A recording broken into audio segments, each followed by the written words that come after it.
हीनता की जौन बात बा भोजपुरी के लेके वो कहाँ बा। आपके गोरखपुर में बोले में भोजपुरी कोनो समस्या नहीं है, आपके बलिया में बोले में कोनो समस्या नहीं है, छपरा सिवान में भोजपुरांचल में कोनो समस्या नहीं है। समस्या तब बा जब हम बाहर निकले नहीं। जब हम बाहर निकले नहीं तो हमारा अपन भाषा बोले में झिझक महसूस होला। हम बाहर काहे निकले नहीं। साहित्य के परिधि बड़ा व्यापक रहल बा। साहित्य कबो भाषा के परिबद्धता नहीं रखले। तब वो भारत में एक समय रहे कि लोग अंग्रेजी लिखे में पढ़े में बड़ा रुचि रखत रहे। हमरा जैसा नौहन भी अंग्रेजी नॉवल पढ़े के प्रेफर कर देला। लेकिन भारत में एगो समय आयल, एगो लेखक अइले जे नौहन के भाषा में बड़ा सरल तरीके से एगो कहानी लिख ले, आपन एकदम रॉ लिख ले, ओकरा के हर नौहन अपना से जोड़ ले, ओकरा के रिलेट कर ले। भारत में लोग हिंदी साहित्य के फिर से पढ़े लागल।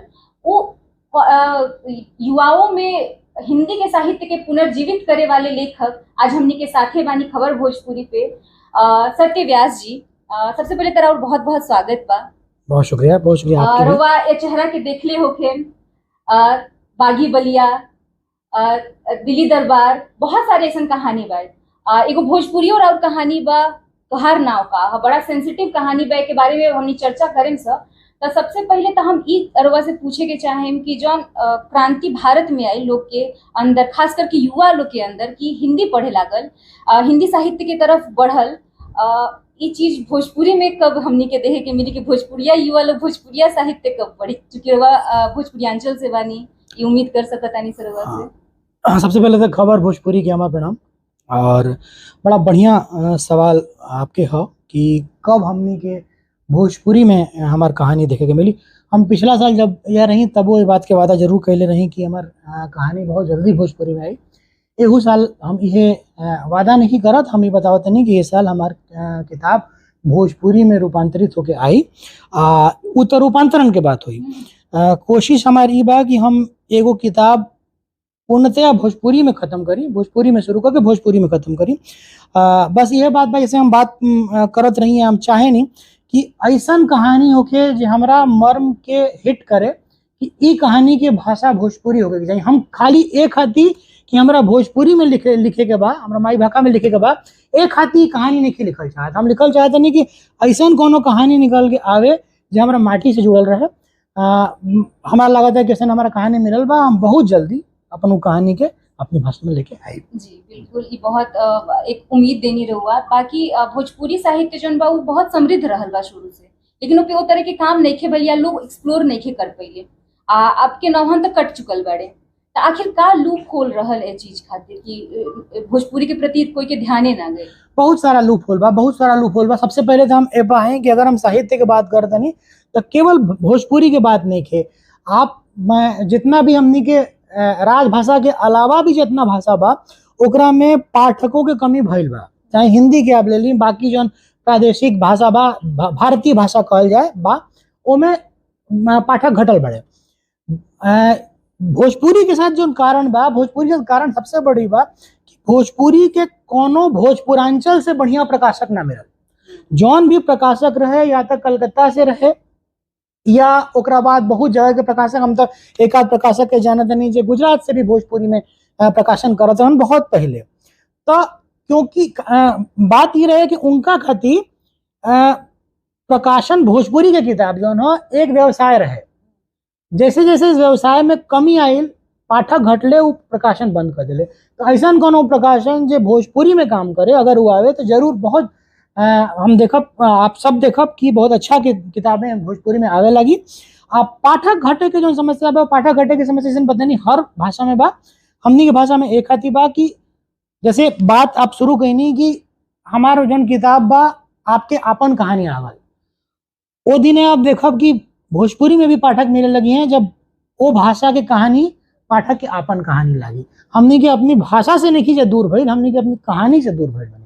तो जैसे ही वो भाषा में कहानी आवे लगी, आप देखब कि भोजपुरी में भी वही तरह की फिर कहानी है। जी, जैसे रहुआ कहनी की मतलब पाठकन में कमी आयल बा, चाहे प्रकाशन जो रहन अपनी भोजपुरियांचल के ना रहले, तो कहीं ना कहीं ये चीज बा कि भोजपुरी के बड़ा हीनता से देखल गई बा।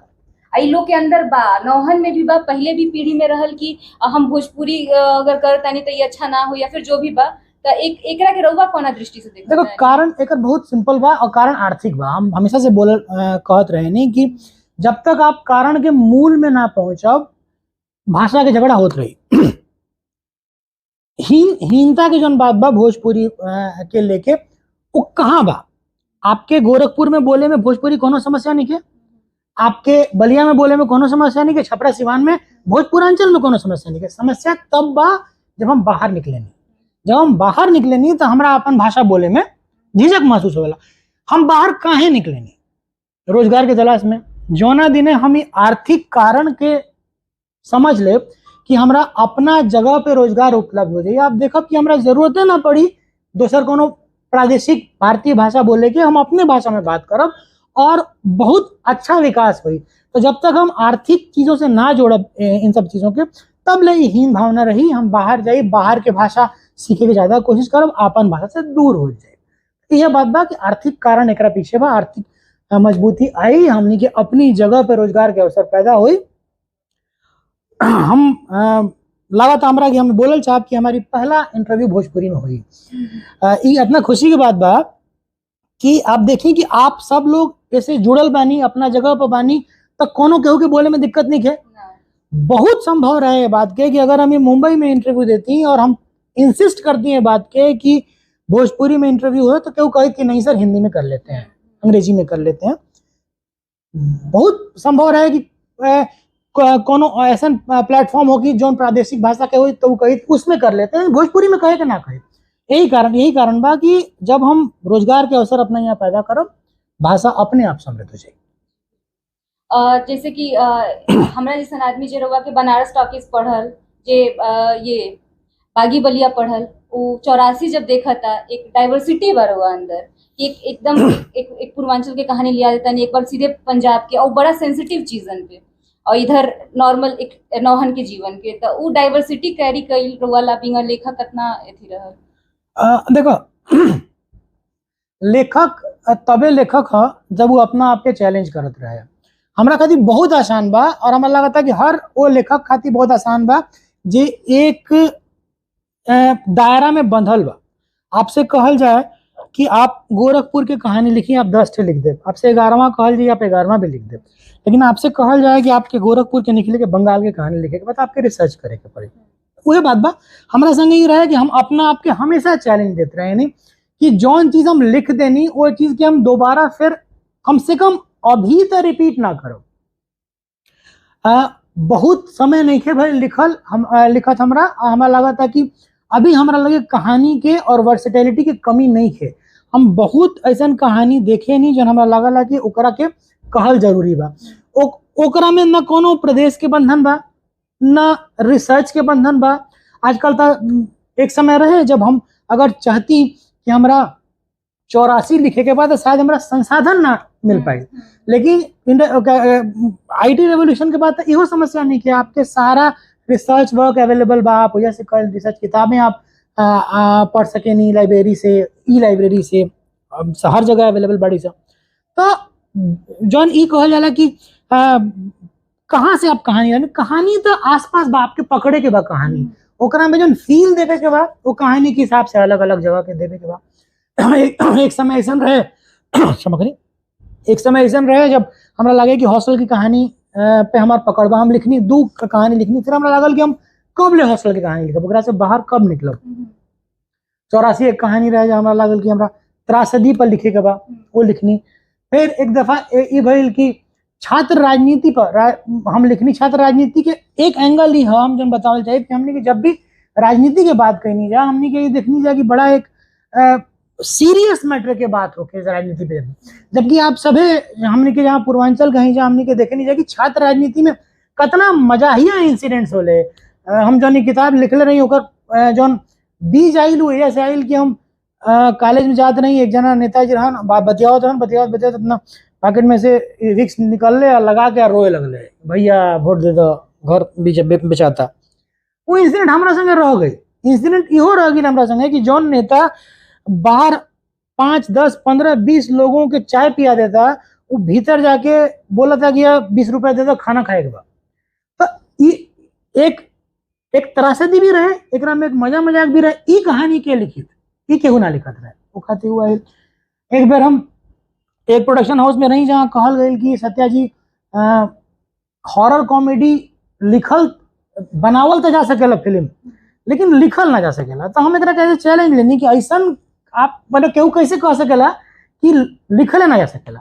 उफ कोलकाता फिर ओकर परिणाम हो यहाँ हम एक हॉरर कॉमेडी लिखनी, अपना आपके एक चैलेंज देवे खातिर हम एक बायोग्राफी भी लिखनी मीना कुमारी के। तो वो अपना आपके चैलेंज देवे काम बा, अपना से मेहनत कैला काम बा, जितना आप मेहनत करे जाए कहानी तो फिर मेरा जाला। एक चीज चलल है दिमाग में रहा, जब कहनी है कि मतलब उके लिखित विक्स वाला बात पे कि राइटर के जो लेखक के छवि बा ज्यादातर वो कल्पना, लेखक कल्पना लिखेला ए चीज रहेला, हकीकत लिखल बड़ा टफ मानल जाइल बा। तो वो कितना डिफिकल्ट रहेला वाला कि हकीकत लिखल इजी लागेला कि लेखक कल्पना के जीवन वाले इजी रहेला कि कल्पना लिखत है। ना देखिए नंदिनी, पहला बात तो ये बा कि कोनो लेखक अगर ये बात कहेला कि हम पूर्णतः काल्पनिक लिखे हैं, तो इसका एक मतलब ये भइल कि वो फंतासी लिखा था, वो लिखा था जॉन हैरी पॉटर लिखा था, ठीक न। अगर ए दुनिया के कहानी लिखे के बाद आपके ए दुनिया के लोगों की ही कहानी लिखे के पड़ी। हाँ ये बात जरूर बा कि अगर आप पढ़त तनी बनारस टॉकीज, ओकरा में 4 किरदार बा, तो 4 किरदार के जो गुण बा वो जरूरी नहीं है कि 4 किरदार के गुण बा, वो 120 हॉस्टलर के गुण हुई। लेकिन क्योंकि हम 120 हॉस्टलर के कहानी नहीं लिख सकत, एक खातिर हम ओ गुण के 4 लोगों में ले आवत हनी। इहे जौन बा लेखक के का कला होला या फिर ये कहीं की ओकर परीक्षा होला कि आप कैसे बाकी गुण 2 या 3 या 4 लोगों के भीतर ले आके अपन कहानी पूरा कर सके। कल्पना बहुत जरूरी है। कल्पना अगर आप नहीं करत तो आपके कहानी जौन बा वो नॉन फिक्शन हो जाई, ठीक न। आप ओकरा में जब तक कल्पना के पुट नहीं डालत तब तक जौन बा कहानी आपके एक डॉक्यू ड्रामा लेखा हो जाए। तो जरूरी बा कल्पना, लेकिन कल्पना के मेल उतने हकीकत से होके के चाहिए जहाँ पढ़े वाला के लगे कि हमार कहानी है। एक राउत भोजपुरी कहानी पढ़ ले रही तुहार नाव का, ई बड़ा हम मतलब हमरा पर्सनली खास करके रहे कि इतना डबल चीज के रवा उकेटनी बताईनी। तो महिला लोग के साथ शुरू से ये चीज रहल बा, समाज में थोड़ा सा भेदभाव रहल बा, अस्तित्व के लेके हमेशा वो लोग फाइट कइले बाड़ी। तो भोजपुरियांचल की चूंकि कहानी रहे, हिंदी में रहे, भोजपुरी में ही रहे, भोजपुरियांचल की कहानी रहे, तो रउआ ये चीज के अपन मतलब उतना चीज डेप्थ में जाके देखले बानी। तो और प्रॉब्लम्स काका देखत नहीं, अभी काका चैलेंजेस देखत नहीं, काका लियाए बहुत सारे चैलेंज। पहले तो कहानी पर हम आई जो लिखले रही, कहानी सच्ची घटना पर आधारित रहे, लेकिन हम भूल गए रही है कहानी के मतलब एक घटना के भूल गए रही। हमारे लड़का भइल तो हम अपना पत्नी खातिर एक कविता लिखनी। ये कविता हमरा पूरा याद ना हुई, जो याद हुई हम सुना देते नहीं, ओकरा बाद आपके बात पे। कविता ऐसा रहेगी कि तुम्हारे जाए ने तुम्हें माँ कहा है, आज तुमने पूर्णत्व को छुआ है। अपने शुरुआती दिनों में तुम किसी की बेटी हुई, फलां ने तुम्हें किसी की बहन भी कहा। शोहदों ने भी तुम्हें कुछ नाम दिया होगा, मैंने भी एक नाम दिया था, याद है तुमको।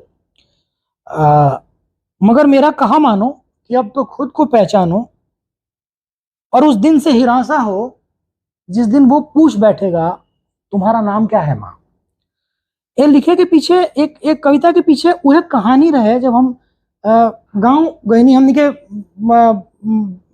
परवरिश जन बा बोकारो में भइल रहे। बोकारो एक छोटा सा शहर है, औद्योगिक शहर है, पिताजी नौकरी करत रहन, तो हमने के गांव से आइल गइल होत रहे। तो गांव में हमारे जनी रही खुबा वो, उनका से हम पूछे नहीं है तेरे बात में, सब लोग खुबा वो कहे, हम पूछे नहीं कि खोता नाम कहा। उदास हो गई, उदास कति हो गई कि उनका सचो याद ना रहे कि उनका नाम कहा।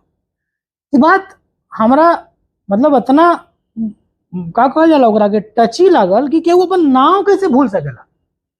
बाकी सब कुछ समझ में आता, कहले हमारा नामे नहीं याद। हम कबो केहू के बहन बोल रहा, केहू के बेटी बोल रहा, केहू के माई बोल रहा, हमारा नाम कहाँ हमारा नहीं याद। वहां से वो कहानी है। तो जैसे आप ये रहे कि कहाँ से आवेला, यही जगह से आवेला। यही तरह की कहानी हमारा हिट करेला। हम अपना भाषा के नु खासकर जन माई भाषा कहल जाला ओकरा के हम सही में माने नहीं कि हमार माई भाषा है। और जब तक माई वाला फीलिंग कोनो कहानी में हमारा माँ भोजपुरी में ना आवेला, तब तक हम भोजपुरी का कलम ना उठेला। तो हम तबे ये कहानी लिखल आगे भी कोशिश करें बोलने की, तबे हम इतना दिन रुकल रही। हमारा अब वो प्लॉट मिलल बा जरा पर हम कहानी लिखल चाहते नहीं। तो वही तरह की कहानी जो हमरा के उद्वेलित कर दे, हम जब उद्वेलित होनी, हम जब 84 लिखत रही तो ओकरा में एक औरत के बेहुरमती के वर्णन बा। हम वो जगह पर 7-8 दिन रुक गई नहीं, हम एक आध दिन रात में रोनी और हम 7-8 दिन रुक गई नहीं, आगे लिखिए ना पानी। तो ऐसा बात जब ले ना हो जाए कि जब हम हमरा ना लग जाए कि ना ये कहानी में कोनो बात बा, तब ले हम काहे कि हम भोजपुरी में व्यावसायिक कारण से नहीं खियावल चाहत, हम ओकरा खातिर विशुद्ध रूप से अपन आत्मिक कारण से आवल चाहतनी, और उ तबे हुई जब हमरा अपन मन के कहानी मिली, जल्दी मिली। एक चीज अभी हमरा ऑब्जर्व भइल कि भोजपुरिया कलम जौन बा ना शुरू से एक चीज ला बड़ा वो थी कइले बा कि हमेशा महिला लोग खातिर लिखल गई बा ई चीज। भिखारी ठाकुर के कहानी लिख ली, उनका के कलम के क्रांतिकारी कहीं तो कोनो में दोराए ना हुई, हमेशा वो सोशल मुद्दा और औसा सोशल मुद्दा उठैनी कि जौन समाज में लोग बैठ के बात ना करिया, ध्यान ना देवेला। रउआ भी वही चीज कहनी, तो एगो क्रांति के उम्मीद रउआ से हमनी कइल जा सकता, अपन भोजपुरियांचल के महिला लोग रउआ से कर सकता रही कि ऐसा कुछ दबल मुद्दा, जैसे डबल बात ऐसे रउआ अपन कलम से निकाले जरूर। एकदम निकालब, एकदम निकालब। मतलब ये साक्षात्कार के माध्यम से हम ये बात कहलो चाहता नहीं, ताकि हमरो याद रहे ये बात कि हमरा कुछ कहानी ऐसा जरूर लिखे के बाद, चाहे उपन्यास लिखी भोजपुरी में, जकरा में मेन मुद्दा जौन बानू वो औरत के मुद्दा होखे। औरत के मुद्दा हमारे कहे के मतलब ये बा कि एज ए ह्यूमन बीइंग, मर्द के रूप में हम औरत के करुणा के कतना समझ सकेनी। हमरा अपना आप के चैलेंज देवे बा कि जब आप एक किताब के पढ़त नहीं, आप के साथ एक पूरा महिला वर्ग एक किताब के पढ़ता, तब ये बात के जज करके बतावता कि ना कि हाँ सत्याव्यास हमनी के भावना के बुझले बड़े, या सत्याव्यास हमनी के भावना के वही तरह बुझले बड़े जिस तरह से एक मर्द बुझेला। हमरा अपना आप के चैलेंज देवे बा, हमरा आपके जूते में अपन पैर रख के और सोचे के बा कि हम आपके कहानी लिख पाएंगे। ये बहुत बढ़न चीज रही, हमेशा ये चीज ला भोजपुरिया माटी ऋणी भी रही राउर, अगर ऐसा कुछ लिखत आनी तो समय के बाधिता बाई से ज्यादा देर तो सवाल ना हो पाई। लास्टली ये चाहेम कि टिप्स दे दी कुछ नौहन के जो लिखे के चाहता, पढ़े के चाहता। पढ़े वाले में भी आजकल बड़ा क्रेज हो गया बा कि रील्स के दुनिया बा, 30 सेकंड में सब्र नहीं किया पढ़े वाले लोग में, तो का रउआ कहे के चाहेम नौहन से? ना देखा 2-3 गो बात बा। पहला तो ये बा कि ना पढ़ल जाए तो बढ़िया लिखल संभव नहीं खे। हम बनारस टॉकीज जब लिखनी तो ओकरा में बहुत सारा कारण ऐसा, वर्णन ऐसा रहे जो हमार व्यक्तिगत जिंदगी से रहे, हम लिख देनी। लेकिन ऐसा कतना कहानी हम लिख सकेनी जो हमारे व्यक्तिगत जिंदगी से बा, एगो दूगो, ओकरा बाद तो हमरा लिखे खातिर मैदान में आवे के पड़ी। तो वो तैयारी खातिर आपके खूब पढ़े के पड़ी। जब ले आप ना पढ़ब, आपके पास कहानी हो सकेला, आपके पास भाषा ना होई, आपके पास शब्द ना होई। एक एक्ट के चाहे एक कारुणिक दृश्य के बतावे खातिर 15 गो शब्द होला, कौन शब्द ओइजा ठीक फिट बैठी ये जाने खातिर पढ़े के पड़ेला। कहानी आपके पास बा, आप आस पास दिन दिन आप कहानी पटोर ले, भाषा कहाँ से लाई, शब्द कहाँ से लाई, व्याकरण पाइनी। हम बतावल चाहिए नौ लोग सब लोगों से इंटरव्यू के माध्यम से कि देखिए सबले जरूरी होला नो कि आप शुद्ध लिखें। शुद्ध कहे का मतलब हमारे एकदम ही नहीं है कि आप प्रूफ राइटर हो जाए ना, वो अलग काम हो। लेकिन अतनो गलती मत लिखी कि जब आप कहीं कहानी छपे खातिर भेजते नहीं तो आपके प्रकाशक के या ई संपादक के लागत है कि जितना देर छापे में लगी ओकरा से ज्यादा देर एक ठीक करे में लगी। आ जब ओकर एक बार माइंड ये बात तो बन गई लो कि बहुत गलती होता, तो वो छवि एक बार बना ली, अगला बार से आपकी कहानी आई तो यही सोच के छोड़ देनो कि गलती बहुत हुई। समय दी कहानी के क्राफ्ट पर, समय दी, लिखी कहानी के जरूर बा कमर्शियलाइज करी, जोड़ी।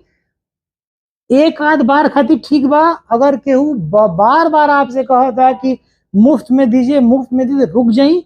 लेखक बनल इतना जरूरी काम नहीं है कि आप बाकी सारा काम छोड़ के मुफ्त में केहू के भेजतनी जे कि ओकरा से अपन पेट भरता। कम होके बेसी होके ओकर मानदेय मिले के चाहिए, ये जरूरी बा। पढ़त रही सबे, बढ़िया पढ़ी। भोजपुरी में भी आजकल केवल कीवर्ड डाल के ढूंढे के जरूरत बा कि कहाँ किताब आपके भोजपुरी में किताब मिली। हम ये माध्यम से बाकी प्रकाशकों के अलावा यायावरी से भी ये बात के अनुरोध करब कि भोजपुरी में किताबें ले आवे के जौन बा ओकरा के तनी और तेज कइल जाए, लेखक ढूंढल जाए, बढ़िया से बढ़िया लेखक आवे, कम किताबें प्रकाशित हों, अच्छी किताबें प्रकाशित हों, ताकि लोगों तक पहुंचल जाए, पाठकों तक पहुंचल जाए। जी बिल्कुल, अभी रउआ सुन रहल बानी भारत में एगो क्रांति लियावे वाला, साहित्य में, हिंदी साहित्य में क्रांति लियावे वाला कि वो भोजपुरी में उनकर इंटरव्यू रउआ सुन रहल बानी। आई हमरा ला बहुत गर्व बात बा कि इनकर पहला भोजपुरी के इंटरव्यू है। बहुत ही अच्छा रहल ई सीरीज। एक चीज रही कि निहोरा रही कि पूर्वांचल के चूंकि रउआ कहानी लिखले रही भोजपुरी में, भोजपुरियांचल के कहानी लिखले रही, पूर्वांचल की कहानी लिखले रही, बाकी हिंदी में लिखले रही। वो चीज हमनी के भोजपुरी में भी देखे के मिले, हमनी जैसन पाठक के ए चीज के प्राप्त होके, सुख प्राप्त होके, पढ़े के सुख प्राप्त होके। बाकी बहुत बहुत धन्यवाद रउआ, अपन कीमती समय निकलनी। बहुत शुक्रिया, बहुत शुक्रिया।